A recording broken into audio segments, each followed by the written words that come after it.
राजीव रोलीवाल जी, जयपुर से। गुरुजी, आपके चरणों में सादर प्रणाम। गुरुजी, मन और आत्मा में क्या अंतर है? मन को काबू में कैसे करें? दोनों विभाग अलग अलग है।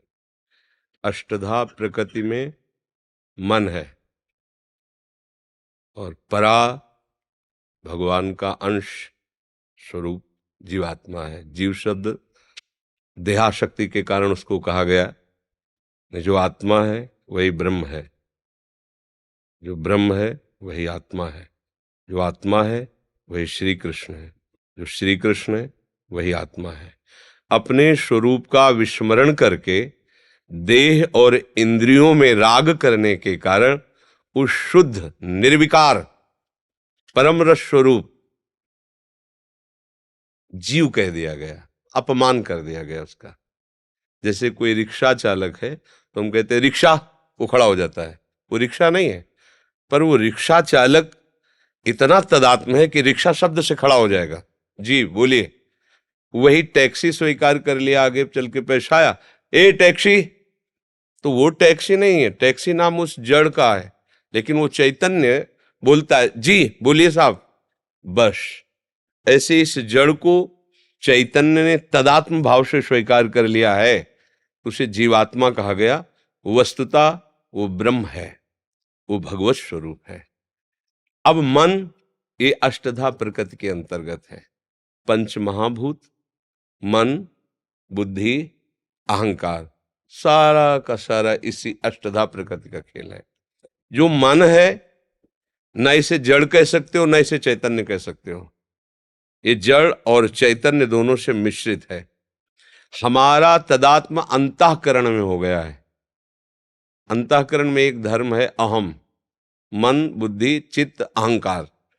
चिंतन वृत्ति होने के कारण चित्त कहा गया, निश्चयात्मक भाव होने के कारण बुद्धि कहा गया, संकल्प विकल्प होने के कारण मन कहा गया, और कर्ता भोक्ता स्वीकृति के कारण अहम कहा गया। जो अहम धर्म है उसी धर्म में शुद्ध ब्रह्म तदात्म करके अपने को भूल गया। अब जो जो शरीर धारण करता है, जो जो सामने भोग आता है, उसका वो कर्ता और भोक्ता बनकर दुर्गति को प्राप्त हो रहा है। ये मन भगवत स्वरूप है। इंद्रियाणाम मनुष्यास्मि, ये श्री कृष्ण ही है। पर जब तक इसमें विषय स्फुरणा होती है तब तक ये नरकगामी बनाता रहेगा। दुर्वासना मम सदा परिकर्षयन्ति। इस मन को श्री कृष्ण चरणारविंद में लगा दिया जाए तो आत्मा और मन, इसका भेद खत्म हो जाएगा। अब सर्वम खलमिदम ब्रह्म, उसकी इंद्रियां भी ब्रह्ममय हो गई, उसका देह भी ब्रह्ममय हो गया, उसका मन भी ब्रह्ममय हो गया, क्योंकि सब ब्रह्म ही था, ब्रह्म ही है, ब्रह्म ही रहेगा। भ्रम से नानात्व और द्वैत का भाव आ गया।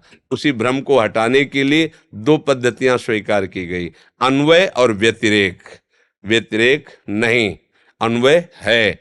पहले नहीं नहीं नहीं, फिर जो बचा है जब उसमें डूबे तो सब वही है, दूसरा किंचन मात्र नहीं है। पर यहां तक पहुंचने के लिए पहले मन के ऊपर हर समय शासन रखना है। बुद्धि में जो विवेक पैदा होता है संत महात्माओं के संग से, वही मन पर बुद्धि नहीं शासन कर सकती। बुद्धि में जो विवेक होता है, और वो विवेक कहीं बाजार में नहीं मिलता, केवल संतों के पास मिलता है। बिन सत्संग विवेक न होई, और जहां विवेक हुआ तो वो मन पर फिर शासन करता है।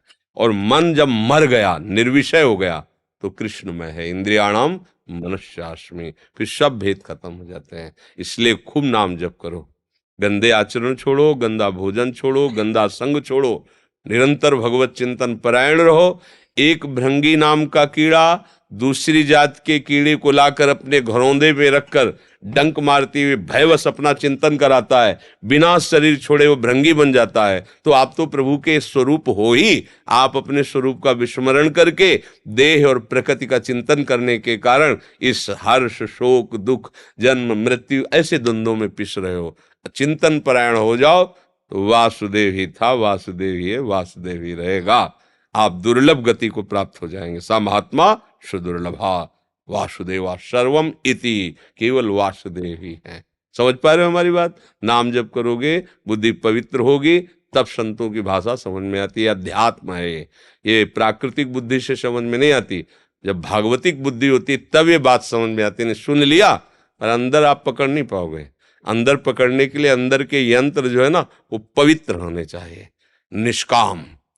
हाँ, हमारे स्वभाव में जो प्रकृति की तरफ आकर्षण बैठ गया है, ये जब तक परिवर्तन होकर परमात्मा की तरफ नहीं होगा तो कुछ भी कर लो, शांति नहीं मिलेगी, विश्राम नहीं मिलेगा। भोगों के आकर्षण से नहीं बच सकते। भोग आकर्षण परास्त कर दिया तो शास्त्र स्वाध्याय निष्फल। भोग आकर्षण ने परास्त कर दिया तो साधना निष्फल। भोग आकर्षण ने परास्त कर दिया ज्ञान निष्फल। दुश्मन आके थप्पड़ मार के चला गया, दुनिया के अस्त्र टांगे हुए तो किस काम के। दुश्मन से परास्त ना हो तब तो तुम अस्त्र धारण करने वाला योद्धा कहलाओगे। तो ये शास्त्र ज्ञान, सत्संग, साधना, ये हमारे अस्त्र हैं काम क्रोध लोभ मोह मद पर विजय प्राप्त करने के लिए। तो हमारा ये विवेक हर समय हमारा साथ दे, इसके लिए नाम जप। नाम जप के बिना, नाम कीर्तन के बिना कैसे भी आप कोई साधन कर लो, पाप नष्ट हो सकते हैं पर पाप प्रवृत्ति नहीं। तीर्थाटन दान पुण्य और सब अनुष्ठान करो, तुम्हारे पाप नष्ट हो जाएंगे पक्का, शास्त्रीय सिद्धांत है। पर नाम कीर्तन पाप ही नहीं, पाप की प्रवृत्ति का नाश करता है। और पाप प्रवृत्ति मूल जड़ खत्म, जीव निहाल हो जाता है। इसलिए पर नाम संकीर्तन में खास बात है, अगर अभिमान जनित नाम संकीर्तन हुआ मान प्रतिष्ठा युक्त, फिर रंग नहीं लाएगा। इसलिए महाप्रभु चैतन्य देव ने जो कहा तृणादपि सुनी चेन, अपने को कितना नीचा समझना है, तृण से भी नीच। अब सोचो कितनी बड़ी हमारे सामने बात आ गई। हम अपने को क्या समझते हैं, हमारे आचार्य हमको क्या आदेश करते हैं, तृणादपि सुनी चेन, उससे भी तुम्हारे अंदर नीची दैन्यता होनी चाहिए। जैसे तृण में पैर रखो तो दब गया, फिर हटा दो तो उठ गया, ऐसा भी नहीं। किंचित मात्र अहंकार न उठने पावे, ऐसे हरिनाम से उसे दबा दो। सहनशीलता के लिए कह रहे तरुषम सहनशीलता हुई। तरुर्यु सहिष्णुना, वृक्ष के समान सहनशील। महात्मा वही है जो सहन कर गया, जो टूट गया, परास्त हो गया। वो उस ऊंचाई पे नहीं पहुंच पाता जो साधना की ऊंचाई की भूमिका है, उसमें सहन करना। इसलिए महाप्रभु कहते तरोर्यु सहिष्णुना, वृक्ष के समान सहनशील। आगे जो बात करें, अमानिना मान देना है, दूसरों को मान देना उसका स्वभाव हो जाता है। स्वयं मान रहित सब ही मान प्रद, आप अमानी। अगर हमें मान प्रिय लगता है तो अभी हमें परमार्थ का ज्ञान नहीं है। निर्मान अमोहा जित संग दोषा, पहला शब्द है निर्मान, मान रहित होना। क्योंकि मान प्राकृतिक क्रिया है और ये देह संबंधी है और देह में हूं नहीं, इसलिए मान प्रिय लगना नहीं चाहिए। तो अपमान अपने आप आपको अप्रिय नहीं लगेगा। तो महाप्रभु कह रहे नाम संकीर्तन कब आपके ऊपर रंग लाएगा, जब अमानिना मान देना। फिर कीर्तने या सदा हरि, हरि का सदैव कीर्तन करो, जय होगी, कहीं कोई परास्त नहीं कर सकता। सारे शुभ अशुभ आपके नष्ट हो जाएंगे। जयति जयति जग उच्चरे, पूरा संसार नमन करेगा उसको। जिसके शुभ अशुभ नष्ट हो गए वो जहां खड़ा हो जाएगा, मम भक्ति युक्तो भुवनम पुनाद, सारे भुवन को पावन करने की सामर्थ्य भगवत प्रेमी महात्मा में होती है। खूब नाम जप करो। गंदा भोजन, गंदा संग, गंदे आचरण, ये अगर बने रहे तो नाम जपते हुए भी रंग नहीं आएगा नाम का। जैसे दवा खा रहे हैं, परहेज ना करोगे तो जल्दी रोग नष्ट नहीं होगा, पीड़ा और बढ़ सकती है। इसलिए नाम जप कैसे करना चाहिए, उस रहने से रहो। गंदा भोजन जो हम भगवान को भोग नहीं लगा सकते, गंदे लोगों का संग जिनके संग से भजन छूट जाए, गंदे आचरण जिनको भगवान कहते नहीं करना चाहिए, वो हम ना करें और नाम जप करें। तो इसी जन्म में हमें अपने स्वरूप का बोध हो जाएगा, भगवान का साक्षात्कार हो जाएगा। क्योंकि ये जन्म मिला ही है भगवत प्राप्ति के लिए, दूसरा कोई कर्तव्य नहीं, एक ही कर्तव्य। सावै पुंसाम परो धर्मो यतो भक्ति अधोक्षजे, भगवान अधोक्षज श्री कृष्ण के चरणारविंद में प्रीति हो जाए, यही हमारा परम धर्म, यही हमारा परम कर्तव्य है। महर्षि, जानने और मानने में क्या अंतर है? हमें ध्यान किसका और कैसे लगाना चाहिए जिससे भगवान को जाना जा सके? प्रभु को मान के जाना जाता है, प्रभु को मान के जाना जाता है। क्यों? क्योंकि तुम्हारी सामर्थ्य नहीं कि तुम उसे जान सको। सोई जाने जे देहु जनाई, वही जानता है जिसको वो जनाता है, और फिर जानत तुम्हें, और जो जान गया तो जिसको जाना वो वही हो जाता है। ब्रह्मविद ब्रह्मवि भवति। तो उत्तम बात है मानकर जानना। पहले विश्वास करो प्रभु हैं, फिर प्रभु मेरे गुरु हैं, मेरे आचार्य हैं, मेरे मित्र हैं, मेरे पति हैं, मेरे जो भाव कर पाओ। हमारे आचार्यों ने तो सब भाव दिए, शांत भाव, दास्य भाव, सखा भाव, वात्सल्य भाव, गोपी भाव, सहचरी भाव। जो भाव आप कर पाए प्रभु से संबंध स्वीकार कर लीजिए, क्योंकि हमारे संबंधी हैं। बस उसी संबंध से चिंतन कीजिए तो जान जाओगे, क्योंकि वो ही जनाएंगे। ऐसा कोई भी नहीं है कि अपनी बुद्धि से भगवान को जान सके। राम अतर्क्य बुद्धिमन बानी, सामर्थ्य नहीं। जब हम प्रभु को अपना मान करके, क्योंकि अपने हैं और उनका आश्रय लेकर भजन करते हैं, तो गुरु रूप से, संत रूप से, हृदय की प्रेरणा रूप से वो आके बैठ जाते और मुझे अपना परिचय दे देते हैं। प्रभु को वही जान सकता है जिसे प्रभु जना रहे हैं। तो कैसे जाने? मान करके। नहीं माना कि हमारे प्रभु हमारे प्रीतम हैं, हमारे गुरु हैं, वो हमें समझा देंगे। अब दूसरा सिद्धांत, ज्ञानी जानकर मानता है और भक्त मानकर जानता है। ज्ञानी प्रयासरत रहता है, मिथ्या मिथ्या मिथ्या, ये नहीं ये नहीं ये नहीं ये नहीं, मैं प्राण नहीं हूं, मैं बुद्धि नहीं हूं, मैं मन नहीं हूं, मैं चित्त नहीं हूं। पूरा प्रयास करते करते अंतिम में वो कहां पहुंचता है? मानने में, मैं आत्मा हूं, तत्वमसि, मैं ब्रह्म हूं। अब माना तब जान गया। इतना प्रयास के बाद वो मानने पे आ गया। और भक्त प्रारंभ से ही मान लेता है, प्रारंभ से तो बहुत जल्दी जान जाता है। इसीलिए भक्ति का मार्ग निर्विघ्न बताया गया है, क्योंकि इसमें भगवान ऐसे चलाते हैं। ज्ञान के पंथ कृपान के धारा, परत खगेश लगे नहीं बारा।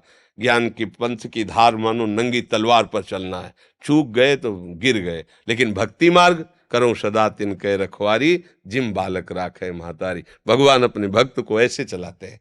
उसको जैसे छोटा बच्चा हो ना, लड़खड़ा के चलता हो तो माँ कैसे चलाती? ऐसे, गिरेगा तो मेरी बाहुओं में, उसको चोट ना लग जाए। ऐसे भगवान अपने भक्तों को, मुझे लगता है भगवान को अपना गुरु, अपना प्रीतम मान करके चलने से संपूर्णतया भगवान को जाना जा सकता है।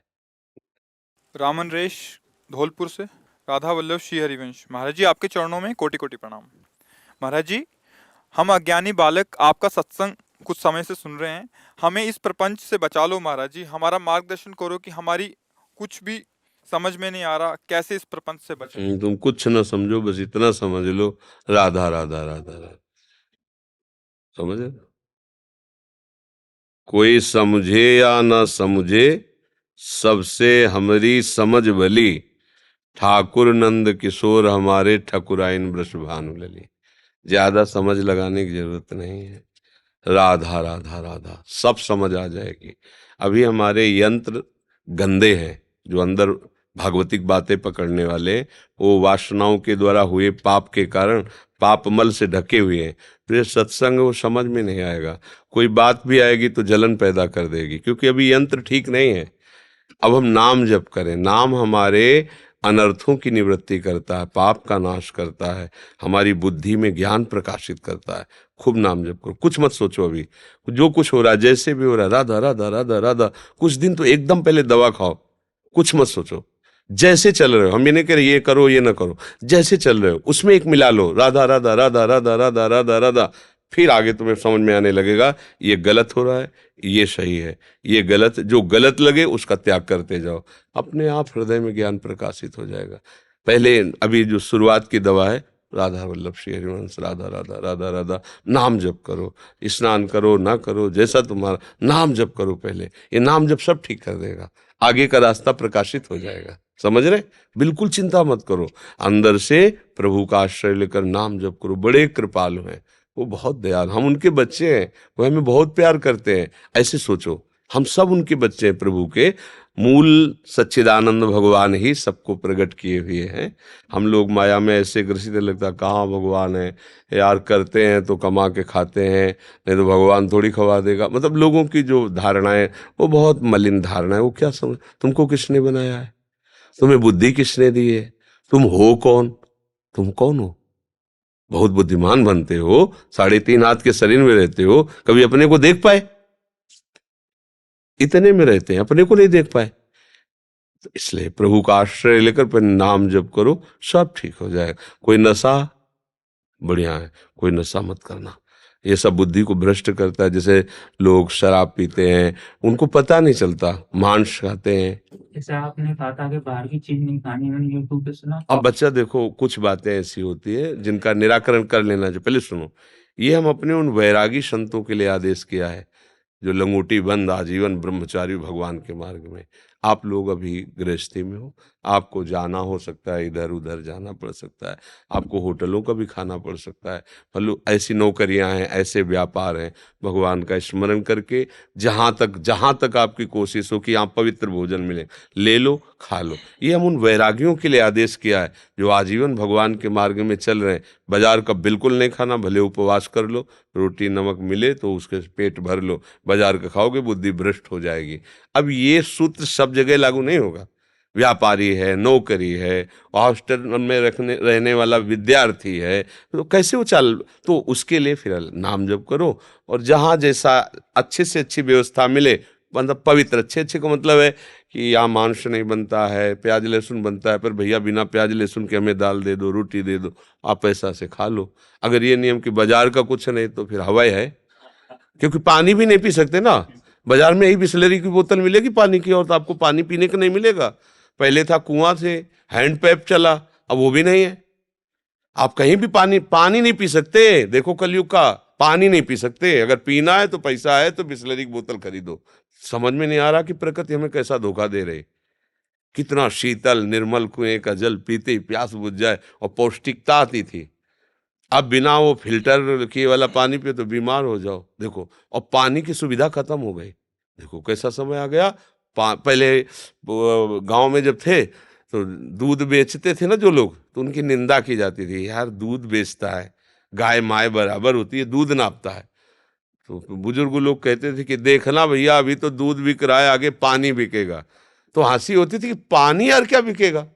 वो देखो पैकेट, अब लोग प्यास लगती ना, ऐसे दांत से प्लास्टिक काटा और वो पानी भरा हुआ ऐसे, स्वास्थ्य नाशक। कब से वो भरा हुआ है, कैसा पानी है, किन लोगों ने भरा है, मतलब। तो भैया ये बात केवल हम उसके लिए कहते हैं जो ऐसे आप लोग जहाँ जैसा बने पवित्र भोजन कर लो, जितना पवित्र मिल पावे, और अपना जीवन निर्वाह करते हुए राधा राधा कहो। अगर आप इन बातों में पड़ोगे तो बाबा जी बनना पड़ेगा, फिर और तो कोई रास्ता है नहीं, है नहीं। तो आप सब बाबा जी बन जाएंगे तो बाबा जी को रोटी कहाँ से मिलेगी, ये भी जान ले। जी। व्यास नंदन शरण जी, श्री हरिवंश महाराज जी। महाराज जी, कल के सत्संग में आपने कहा था कि देव ऋषि नारद जी ने लाडली जी का दर्शन किया, लेकिन उन्हें सहचरी रूप से, सखी रूप से सेवा का अवसर नहीं मिला। महाराज जी, मेरा प्रश्न ये है कि नारद जी यदि चाह करते तो उन्हें भी सहचरी रूप प्रियाजू की सेवा का मौका मिलता, क्या उन्हें ये सौभाग्य नहीं मिलता महाराज जी? देखो, जो प्रधानमंत्री पद जिसको मिला है ना, तो वो और कोई चाह ही नहीं करेगा, वही सोचेगा बस जिससे हमारा देश सुरक्षित रहे, हमारे देश का प्रत्येक प्राणी सुखपूर्वक रहे, उसको और कोई चिंता नहीं हो, क्योंकि उसका पद है ऐसा। नारद जी भक्ति के आचार्य हैं, उनका केवल एक ही उद्देश्य है, चराचर जगत भगवान के भजन में लगे। समझ रहे हो? हम लोग ना आचार्य हैं ना इस कोटि के हैं, सीधे रास्ता निकुंज की तरफ निकल चलो। कोई जिम्मेवारी नहीं मिली, उनको जिम्मेवारी मिली, सनकादि को जिम्मेवारी मिली, शंकर जी को जिम्मेवारी। ये सृष्टि के प्रधान है, अगर ये मुहावरे लगाने में रत हो जाएंगे तो फिर काम कैसे चलेगा, समझ रहे हो ना। हाँ, भले मान लो कोई अपने कर्तव्य का पालन न करे वो बात अलग, लेकिन जो देश का राजा है वो ऐसे, जैसे एक पिता माता अपने परिवार का पोषण, ऐसे पूरे देश की सुरक्षा के विषय में सोचेगा। मुख्यमंत्री अपने प्रदेश की सुरक्षा, अपने देश की उन्नति को सोचे, उसका वही भजन है, वो उसी मार्ग से चले, वही चले। ये सब बड़े बड़े महापुरुष सृष्टि के विधान करता है, भगवान ने इनको विधान दिया है, वो उसी विधान में मगन रहे। अवसर आने पर आनंद लाभ ले लेते हैं, उनका काम यही पूरी सृष्टि को मंगल में लाना। समझ रहे ना। हाँ, वो भगवान है, कोई और नहीं है।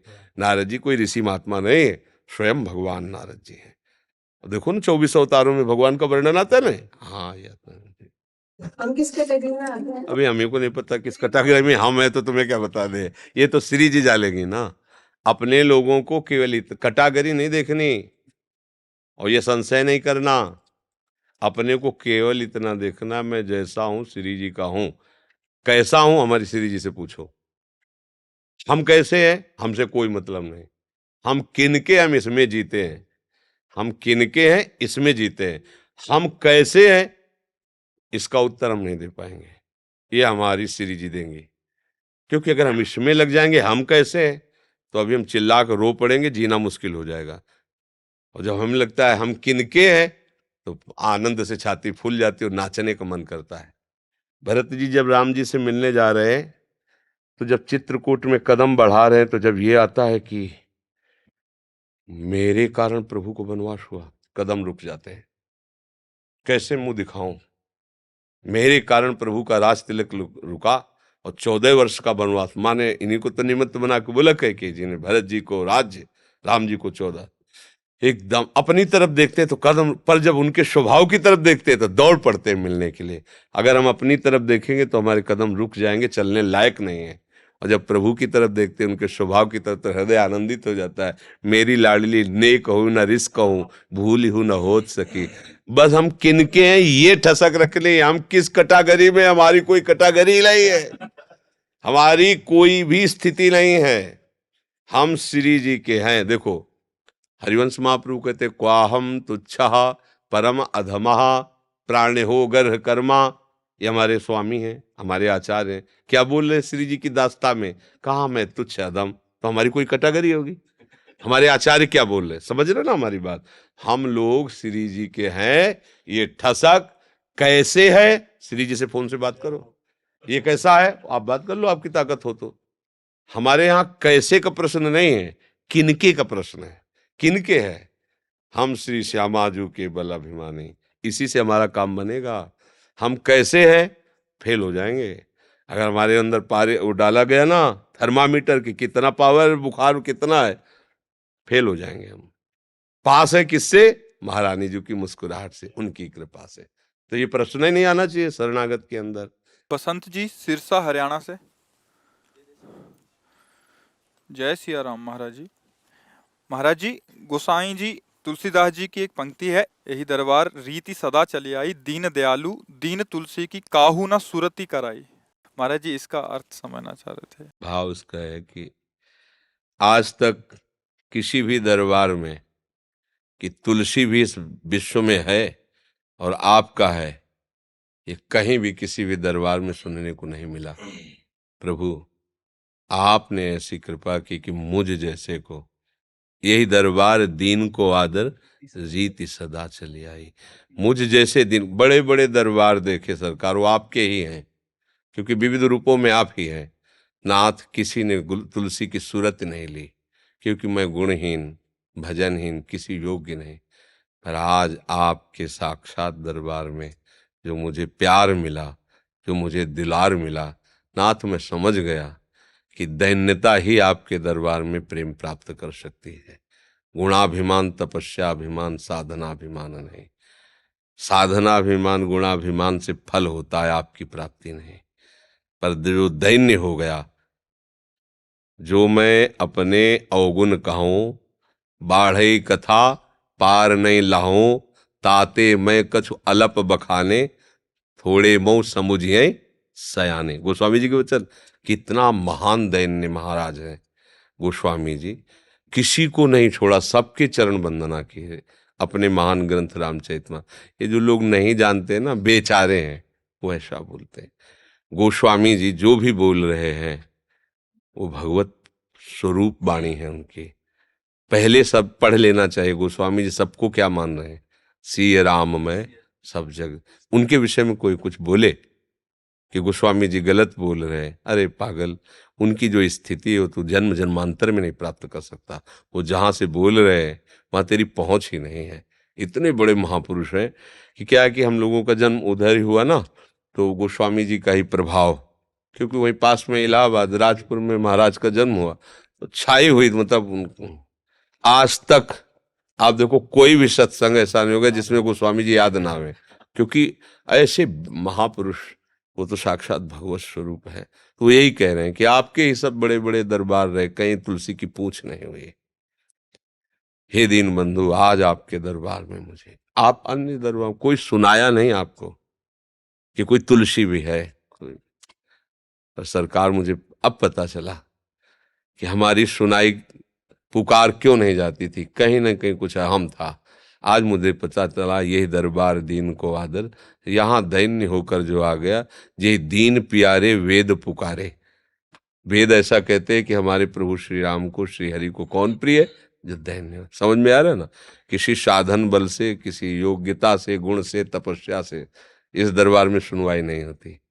अपबल तपबल और बाहुबल चौथो बल है दाम, सूर किशोर कृपाते सब बल हारे को हरि नाम। दैन हारे का मतलब ऐसे, बस समझ गए, मेरे बनाए न बनेगी, नहीं बन पाएगी नाथ, आपके बनाए बनेगी। भाव, आंतरिक भाव गोस्वामी जी कह रहे हैं। गोस्वामी जी के चरणों में प्रीति हो जाए, बस विश्वास। हाँ, गोस्वामी जी के चरणों में प्रीति तभी होगी जब राम जी के चरणों में भाव रखोगे, और राम जी के चरणों में प्रीति तभी होगी जब गोस्वामी जी के चरणों में भाव रखोगे। बात समझना है, क्योंकि गोस्वामी जी के पास जो है उसमें तुम्हारी मातृ बुद्धि होगी तो गोस्वामी जी प्यारे लगने लगेंगे, और गोस्वामी जी प्यारे लगने लगेंगे तो जो उनके पास है उसका साक्षात्कार हो जाएगा। समझ रहे ला? खूब नाम जप करो, नाम जप हर समय जिह्वा से नाम जप चलना चाहिए, अंदर ही अंदर नाम जप। और कभी ज्ञान का अभिमान ना आने पाए कि मुझे कुछ जानकारी है, नहीं, सब धूल पड़ जाएगी। मैं कुछ जानता हूँ, क्या होता है ना कि थोड़े ज्ञान में अपने को ऐसा लगने लगता है मुझे बहुत ज्ञान, ये आने ना पावे। जहाँ कहीं ऐसा आवे तो प्रभु की तरफ देख करके रो कि देखो प्रभु, आपने सिखाया है, आपने दिया है, और व्यर्थ का अभिमान अंदर बैठा हो कि मुझे जानकारी है, नाथ इसका अपहरण कर लीजिए। ये करना चाहिए, कभी कभी ऐसा देखना चाहिए अंदर बैठ करके, अपने को केवल, दूसरों को नहीं, कि कहीं मुझे ऐसा तो। जब आप अंदर झांक के देखोगे तो आप भगवान का भजन करने वाले को नेत्र भगवान देते हैं आंतरिक, वो अपने दोषों को देखता है। छोटा सा दोष भी उसे पहाड़ जैसा दिखाई देता है। जैसे वो ने शीशे होते ना, ऐसे फिट कर लिया तो 1 किलोमीटर दूर की चीज जो बहुत छोटी दिखाई दे बड़ी दिखाई देती है। तो संतों की दृष्टि में ऐसा होता है कि उनको अपने दोष, तिनके जैसे दोष को पहाड़ जैसे देखते हैं, और दूसरे के पहाड़ जैसे दोष को तिनके की भी तरह नहीं देखते। ये उनकी दृष्टि होती है। और जो संसारी आदमी होते हैं वो अपने पहाड़ जैसे दोष को तिनके की तरह भी नहीं मानते, और दूसरे के तिनके की तरह दोष को पहाड़ जैसा मान करके उसका विरोध करते हैं। ये भगवत स्वरूप, महात्माओं का आश्रय भगवान की कृपा से मिलता है, और महात्माओं की कृपा से भगवान से प्रेम होता है। खूब मंगल में भगवान की कृपा है जो आप ऐसी नई अवस्था में प्रभु की तरफ चल रहे, गंभीर और अंतर से निराभिमानी, समहिमान प्रद आप अमानी। भगवान को बहुत प्रिय होता है ऐसा, नहीं, हमें स्वभाव रखना है सबके प्रति दैन। अगर कोई कभी सभा में चर्चा हो रही है, अपनी बात कह देनी, तर्क नहीं करना, चुप हो जाना है। हारना सीखे तो जीत जाएगा, है ले? अपने लोग क्या होते हैं कि जीत पर ज्यादा जोर देते हैं, हारना सीखे तो हरि उसको जिता देते हैं। जब हरि जिताते तो फिर कोई हरा नहीं सकता। अपने हारना सीखे, हार में हरि है, जीत में अभिमान है। अभिमान का गुलाम नहीं बनना, हमें हरि का दास बनना है। वन बिहारनी शरण जी। श्री हरिवंश गुरुदेव। गुरुदेव, आपकी कृपा से बहुत जल्द एक भागवत कथा के आयोजन का संयोग बन रहा है, इसलिए मैं आपसे श्रीमद् भागवत जी के अध्ययन के लिए वृंदावन वास की आज्ञा चाहता हूँ।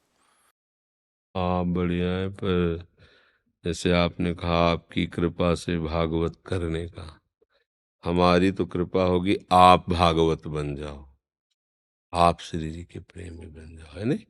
आप भागवत बनोगे तो आप जो बोलोगे वो भागवत होगा। भागवत जो बोलता है, भागवत माने तो भक्त, जो भागवत बोलता है उसकी वाणी सबका मंगल करने वाली। हमारे आचरण पवित्र हो, हमारा चिंतन पवित्र हो, हम किसी योग्य नहीं हैं, प्रभु का जस गाने के लिए हमारे मन में उत्साह है, प्रभु हमें बल दें कि हम उनका जस गावें। ऐसी पद्धति से चलो, आओ वृंदावन किसी भी बहाने से बास करो, भागवत लगाओ, भागवत का स्वाध्याय करो, और संयम से रहो। पवित्र आचरण ही भागवत कहे जाते हैं। अगर आचरण पवित्र नहीं तो फिर भागवत का रंग नहीं आता है। और हमें ही स्वाद नहीं मिला तो हम दूसरे को टेस्ट क्या दे सकते हैं कि भाई देखो जरा चख के, हम ही ने नहीं लिया स्वाद। तो हमको खुद इस मार्ग में परिपक्व होना है, क्योंकि ये प्रवचन करना बहुत खतरनाक खेल है। जिसे इसको सरल माना जाता है ना, बहुत खतरनाक खेल है। क्या? इसमें सबसे पहले जहर मिलता है। जैसे समुद्र मंथन में जहर नहीं निकला सबसे पहले, इसमें सबसे पहला जहर निकलता है सम्मान, लोकप्रियता। सम्मान लोकप्रियता मिली, स्थिति है नहीं, भ्रष्ट हो जाता है। जहां गिरा विषयों में कुछ सब गए। अब बस एक नाटक चलता रहता है।